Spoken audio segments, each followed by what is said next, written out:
Ayan, ganyan lang umaga nila. Yung dalawan to, lagi nag-aaway eh. Laging pambabag. Ayan. Lalakas kumain yan.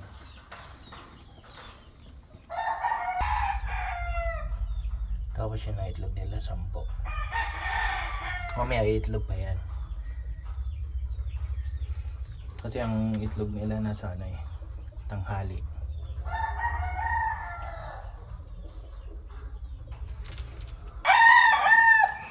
Yan, iwan muna natin. Balikan lang natin mamayang hapon ulit. Hanggang hapon na yung ano nila na yun, tuka nila na yun. Ikinadjeta na natin itong mga lalaki. Kawawa kasi yung babae. Nakangayayat. Masyado mabigat yung ano, mga tandang natin. Ayun. Mukhang may sipon pa ata.